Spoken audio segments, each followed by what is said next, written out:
Eh ben, je m'appelle Anaïs Mendès, j'ai 30 ans. Je suis titulaire du CAP et du BP coiffure et j'ai repris le salon de coiffure de ma patronne de CAP, là depuis début janvier 2025. Alors en fait, à la sortie du collège, j'ai voulu être coiffeuse. J'ai pas trouvé de CAP en apprentissage. Donc ma première année, je l'ai fait en école privée de coiffure. Et pour ma deuxième année, du coup, j'ai ma fameuse ancienne patronne, donc du salon naturel coiffure, qui pouvait me prendre pour ma deuxième année. Donc je l'ai effectuée chez elle. J'ai eu la médaille de bronze du meilleur apprenti aussi départemental.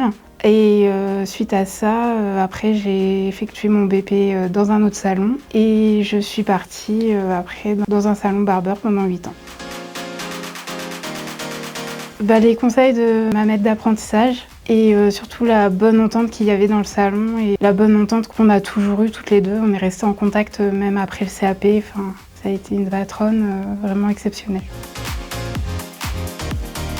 Alors en fait, je voulais partir de mon emploi actuel, mais dans l'idée de me mettre à domicile, enfin en tout cas devenir ma propre patronne. Et par hasard, un jour, je suis allée chercher les annonces sur France Travail et j'ai vu l'annonce du salon et j'ai tout de suite compris que c'était le sien parce que il est atypique, il est dans une grange, une ancienne grange. Et c'était notifié, et donc j'ai tout de suite compris que c'était son salon et de là, je l'ai contacté et tout s'est enchaîné très vite en fait.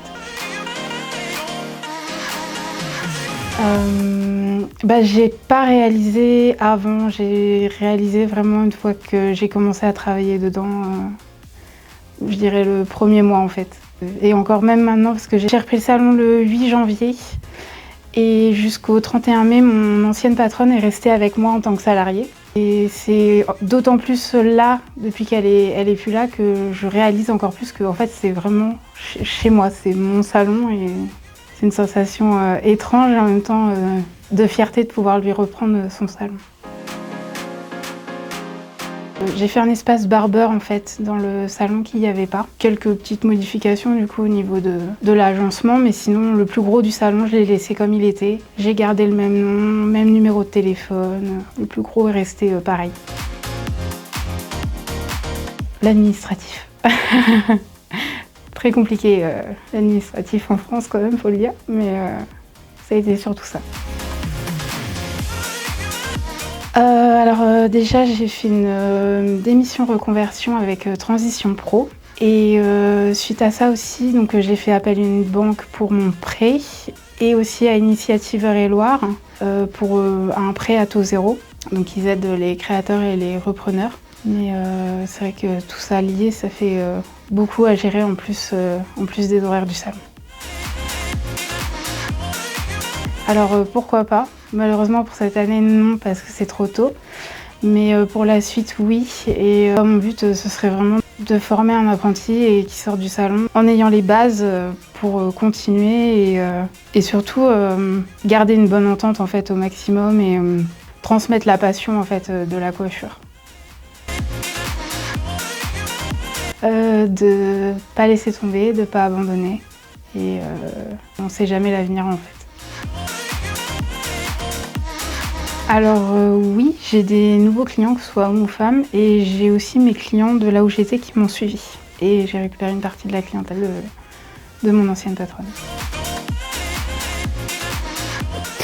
Compliqué comme question, j'aurais dit ni l'un ni l'autre, moi je suis team barber, mais à choisir sinon brushing. Coiffeuse. J'ai toujours voulu faire coiffeuse dès l'âge de 4 ans, donc je sais pas, je me serais pas vue faire autre chose. Quand j'ai coupé l'oreille d'un client avec mon sculpteur en apprentissage. Heureusement, c'est plus jamais arrivé, mais on a un moment de solitude quoi. Parce que l'oreille, ça saigne beaucoup en plus.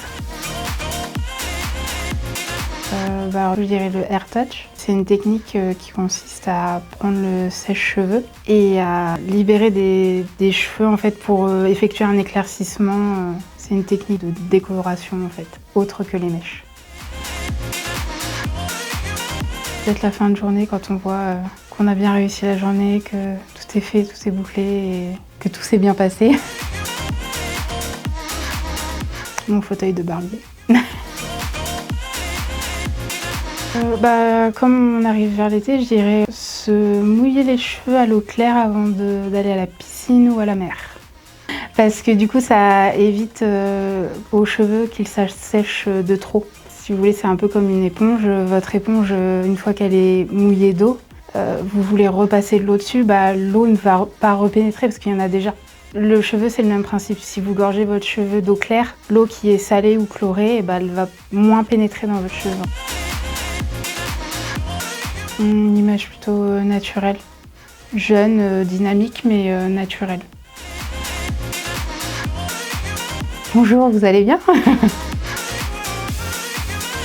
Je dirais les clientes qui viennent avec des photos ultra retouchées par toutes les nouvelles technologies, l'IA, tout ça, des choses vraiment très filtrées, pas toujours réalisables. Comme je l'avais dit au milieu de l'interview, de jamais abandonner, même si des fois c'est pas simple. Là, durant mon parcours pour reprendre le salon, ça n'a pas toujours été facile. J'ai des banques qui m'ont fermé la porte alors que j'étais à ça d'obtenir mon prêt. Enfin, il y a eu des difficultés qui se sont mises d'un coup et faut pas lâcher en fait. Faut essayer de trouver des solutions et on finit par y arriver.